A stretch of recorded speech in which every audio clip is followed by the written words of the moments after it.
Hey, welcome to another video. So in this video, I'm just going to be going over what I've been doing for the past several weeks, just to show you all what I've been up to. And yeah, so what you're watching in the background is what I've done so far. It's not really that much. Most of what I've done is just improved upon the old system and then try to implement that very same system that you know in a different way, because the next tutorial series I am actually planning on making an open world tutorial series. So a lot of what we've done has to be improved upon, and there's actually quite a few changes that have to be made and adaptation, because that also works with a game that has a central hub, like in the previous tutorial series, where after every race you go back to the garage and then it's basically divided into several different levels. Whereas with the open world, you have one main level and then everything happens in there. So a couple of things had to change. For the most part, I have some of the things working. Not perfectly, but it's working to some extent at this point. Nothing has broken yet. So that's a positive. And then some of the footage you're gonna see, there is some level of customization, but it's limited to just the wheels, because I think that would be a good place to start, like with just one component instead of trying to make a full customization system.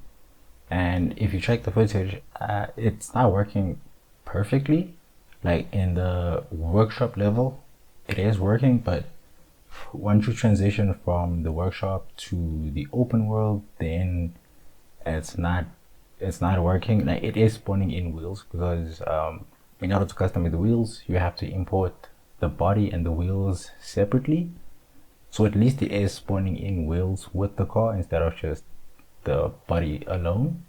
So just gotta make sure that works. And then as for the checkpoint system, it's still the same one from the previous tutorial series, the one from Unreal Engine 4.27, I think.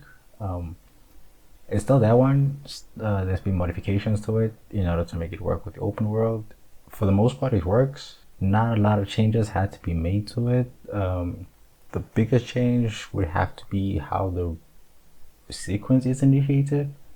So instead of it happening on the event begin play, it's now have to happen with the overlapping collision box that initiates the race. So the interact action is now what triggers the initiation of the checkpoint.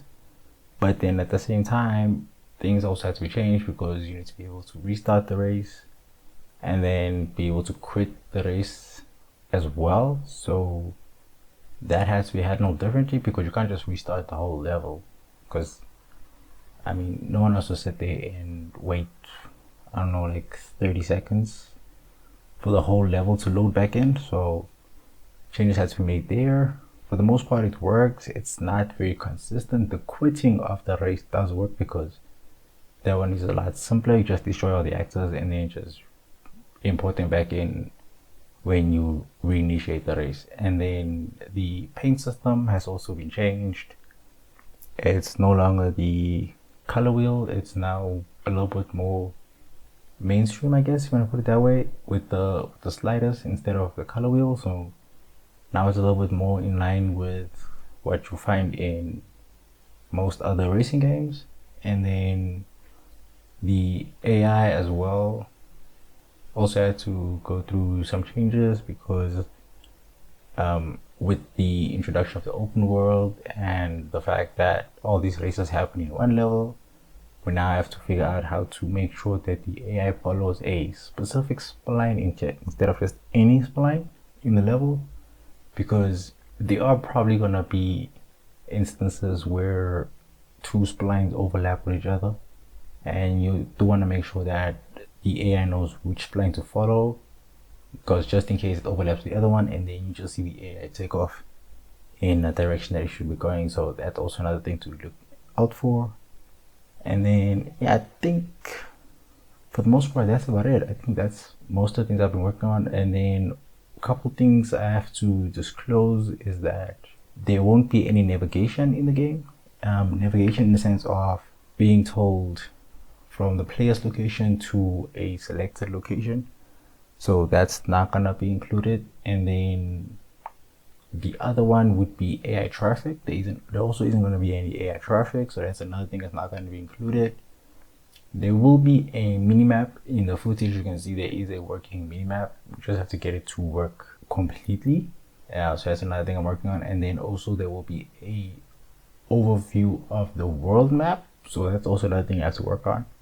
But those things will be things I work on once I have the other things working properly. The thing I'm mostly focusing right now is the checkpoint system, because I think that's probably the most important part, especially in a racing game, when you go to race. So I'm going to be focusing on that first, and then once I'm done with that, then I'll go on and focus on trying to implement the maps and stuff like that.